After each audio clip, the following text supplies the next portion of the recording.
Jessica, can I have a word? As I was catching up on some overdue chores, my husband Robert came home. It had been 15 years since our daughter Sarah had disappeared, and gradually, the conversations between us had dwindled to just necessary exchanges. When was the last time he started a conversation? There's someone I really need you to meet.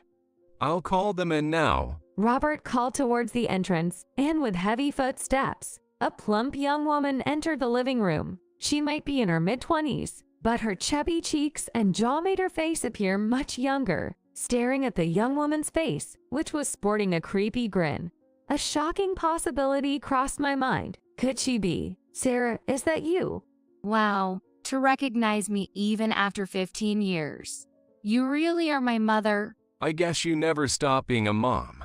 But all that ends today. Confused, I was looked down upon by Sarah and Robert, both sneering. Then, I was struck by a horrendous truth and lost for words, collapsing right there. How funny. I just wanted to see that look on your face.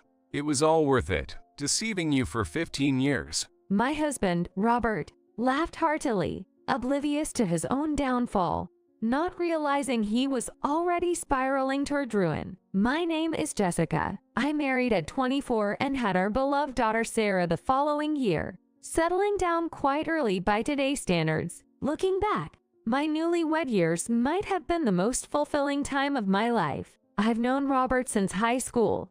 In high school, I fell for his passion at first sight and agreed to date him. But even though we became a couple, he never really spent time with me. Sorry. I have something today. And with that, he'd head home alone, feeling self-disgust, wondering if he was dissatisfied with me. I heard an unbelievable rumor from a friend. He was flirting with other girls. Shockingly, Robert was the type of a person who doesn't feed the fish he catches even in high school. Disillusioned with him, we broke up after only 1 month of dating, and we met again when I turned 20. He had become even more handsome, refined. I'm really sorry about back then. I've changed. Can we start over, just as friends? His sincere attitude touched me. Our friendship resumed, and 4 years later, we were happily married. Our daughter Sarah, strongly inheriting his traits, was already a striking beauty in kindergarten. My concern was her becoming spoiled and arrogant like him, especially when indulging her sweet tooth. Mom, I want cake. Why can I only have one a day? Because sweets can cause cavities, and eating too much sugar is bad for you. You already had lots of snacks today. Let's wait until tomorrow. Mom's being stingy. Hey Dad, listen. Mom's being mean. Come on.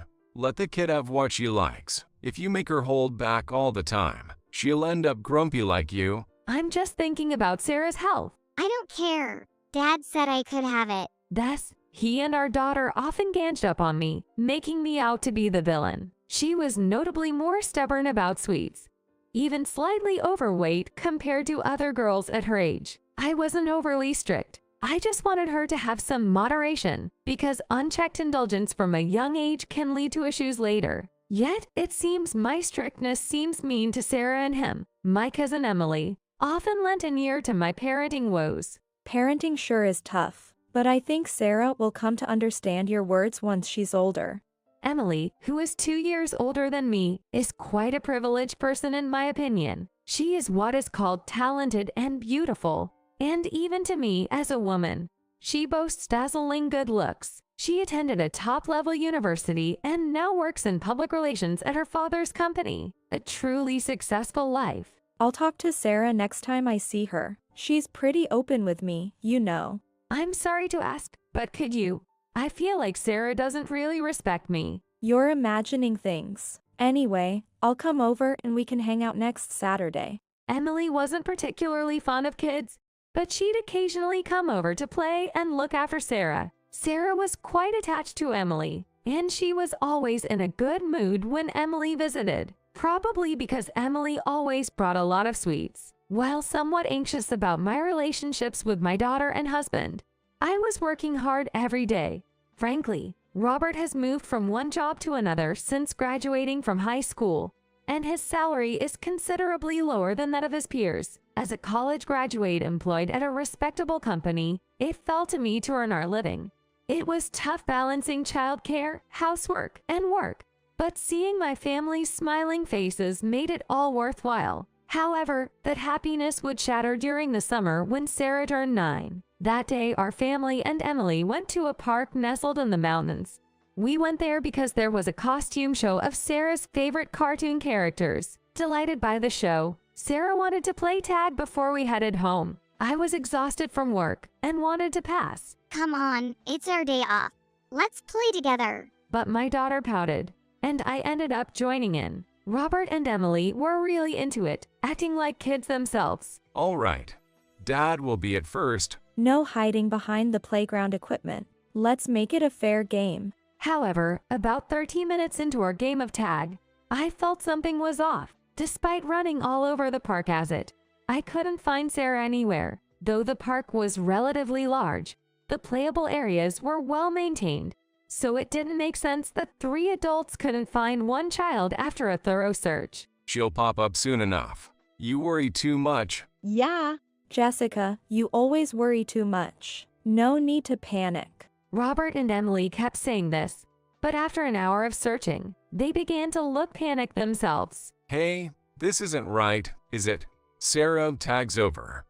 You win, so come out now. Hey, I'm getting hungry. Let's go have some sweets. You want some too, right, Sarah? Please, I'm worried. Come over here now. Sarah, where are you?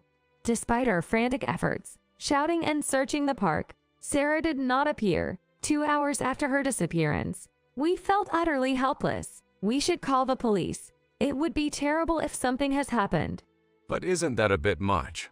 Let's keep looking a little longer. No way. What if she's gotten into some trouble? Ignoring my husband's objections, I called the police. Initially, the police took a casual approach, but seeing my earnest expression and desperate tone, they started a thorough search. It's okay. Remember how Sarah sometimes plays pranks to surprise you, Jessica? It's probably just that this time. Unable to bear the pausing moments, I collapsed there, and Emily comforted me, rubbing my back. However, despite Robert and the police's desperate search, Sarah vanished from our sight, never to appear again. After filing a missing person report, I lost the will to live, and food wouldn't go down my throat. I was disgusted with myself for not fulfilling even the basic duties of a parent by keeping an eye on my child. It was Robert who encouraged me. Hey, if Sarah saw you like this, she'd be sad, right? Let's do what we can for now. Encouraged by Robert's words, I threw myself back into work, and at Robert's suggestion, we started a fund. Can't we do something for underprivileged kids? It's not just to atone for Sarah's disappearance, but I can't stand doing nothing. Moved by his sentiment, I worked harder than ever, depositing all money beyond what was necessary for living into the fund's account. I think that was the only way I could keep myself from breaking down at that time. 7 years have passed since Sarah went missing. Sarah was presumed to be dead. That can't be right. Sarah must be alive somewhere. She will appear before me again, full of life. Forcing myself to hold out hope, I whipped myself into a desperate struggle to stay alive. Then, 15 years after her disappearance, my wish was fulfilled in an unexpected way. That day, as usual, I came home from work and fed our cat, George. There, no need to rush your eating. George became part of our family after Robert suggested getting a pet when he saw me in despair. Though he's over 10 years old, he still has a hearty appetite. However, being a strictly indoor cat, George has several favorite spots around the house and often disappears except when it's time to eat. Jessica, can I have a word? As I was catching up on some chores, Robert came home. Lately, our conversations had dwindled to nothing more than necessary exchanges. Now I don't even know what kind of job he has. What's up? If you haven't eaten yet, I can start dinner. No, that's all right. More importantly, there's someone I really need you to meet. I'll call them in now. Just as I was about to do something wife-like, Robert called towards the entrance. Entering the living room with heavy footsteps was a plump young woman. She might be in her mid-20s, but her chubby cheeks and jaw made her face look younger. Looking closely at the young woman's face, which bore an unsettling grin, a shocking possibility crossed my mind. It couldn't be. No, there's no reason to deny it. If that's the case, she is. Sarah, is that you? Wow, you recognize me even after 15 years. You really are my mother? Where have you been all this time? Come, let me see your face closer. Perhaps due to the long absence, I couldn't feel the reality of Sarah's presence. She might even be an illusion, driven by a desire to dispel this fear and a longing to never let go again. I moved to embrace her, but Sarah stepped back. What? You think this is a tearful reunion? Stop, it's creepy. Don't come any closer. She showed her palm to me, signaling rejection. Even though I had just reunited with my daughter after 15 years, not being allowed to come closer left me bewildered. Completely confused, I sat down. Hey, what's going on here? I get that this girl is Sarah, but why is she acting like this? I asked Robert for an explanation as he looked down at me with a smug smile. Then, pointing at me, he burst out laughing. How funny. Yes, that's the face I wanted to see. Sarah, how about it?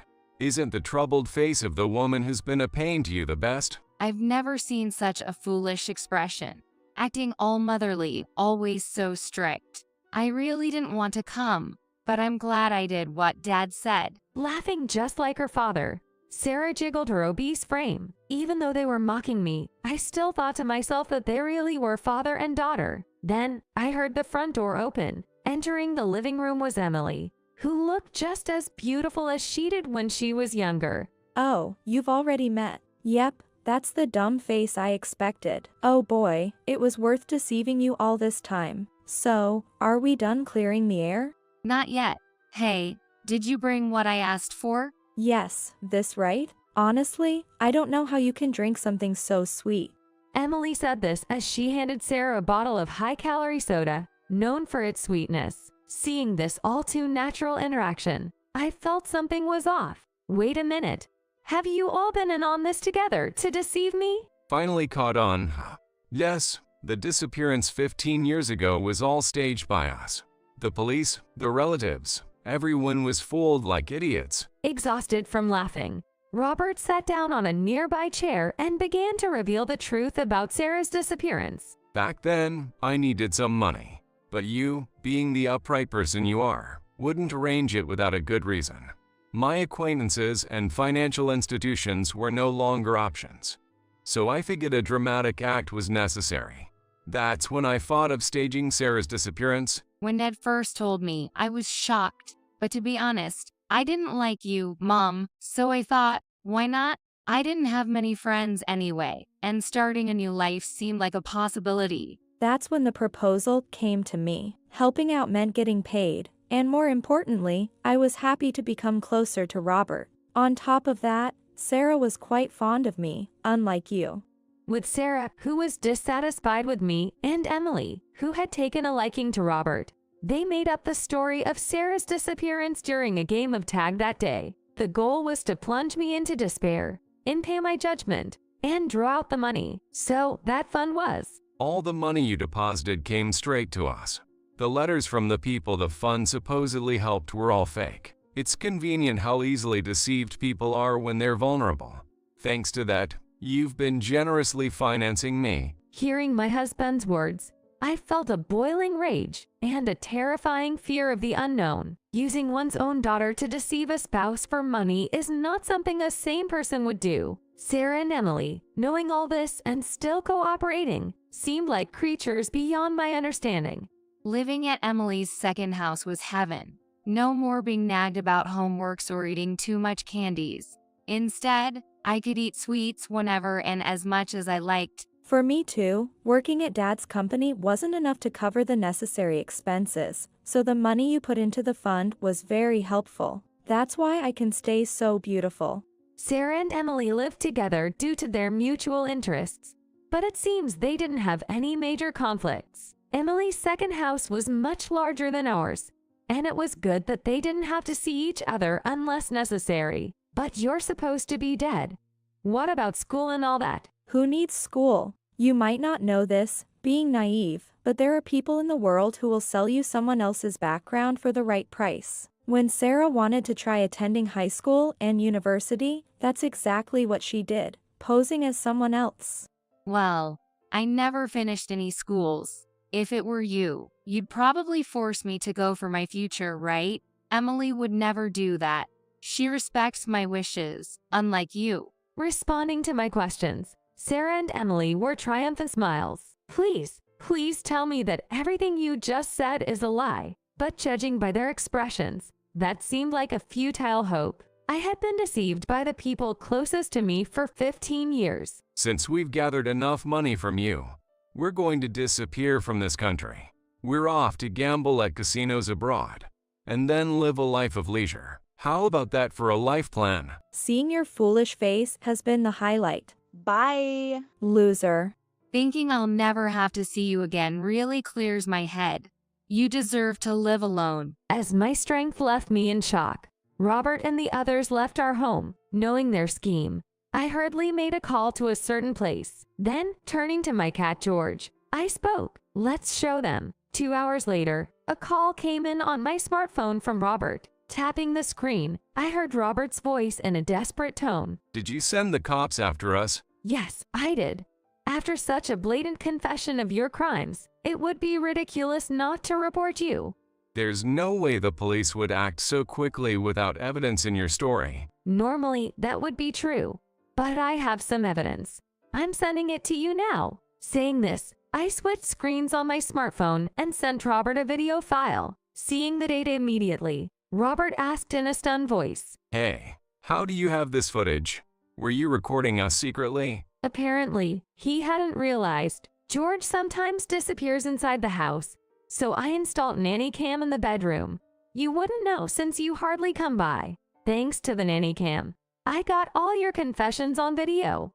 With this evidence, I reported that people involved in forging passports were heading to the airport, prompting the police to act. Robert had mentioned they were headed abroad, which would definitely require passports. However, since Sarah was legally deceased, her passport would have to be a fake. Anticipating their next move to commit a crime, I assumed the police would intervene. I'll also make sure you pay for embezzling the Finn's money. I wonder how long you'll end up living in prison. Damn it, stop joking around. Shit, the cops are here. Hey, both of you, let's run. Robert cussed and hung up the phone. They were probably at the airport or somewhere similar, encountering the police and trying to flee. Later, the police informed me that they had apprehended Robert, Emily, and Sarah. Due to my involvement, I was questioned by the police several times. It was a tedious process, but the only benefit was the opportunity to talk to Sarah. You've grown up quite a bit. It doesn't matter if I'm overweight. Like Emily, I can just get liposuction or plastic surgery to look pretty quickly. So that was your mindset. But you should take care of your health. It could get serious eventually. What? Don't start playing mom now. Seeing Sarah's displeasure, I ended the visit without further conversation. Later in the trial, Robert and Emily received prison sentences. Emily, having been disowned by her wealthy parents, faced a tough life after release. Robert lost all his assets due to my alimony and damages. What kind of life he would lead after losing his job was no longer my concern. And as I had predicted, a serious blood disorder was found in Sarah, eating sweets indiscriminately to the point of gaining that much weight.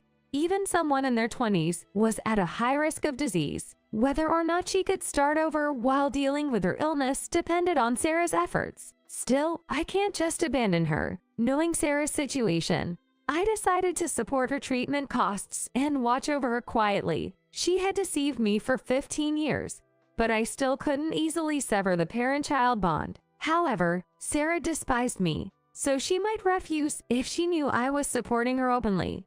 It would be much better if she didn't know. Yet, my plan didn't go as intended in a good way. One day after work, I received a call from an unknown number on my smartphone. Hello, who is this? The voice on the other end was hesitant and poorly articulated. Mom, thanks for the treatment costs. And I'm really sorry for everything up to now. I should have listened to you. It's okay. We can still make a fresh start. Let's do this together. With tears in my voice, I made a promise to do everything I could to make up for the lost time with my daughter.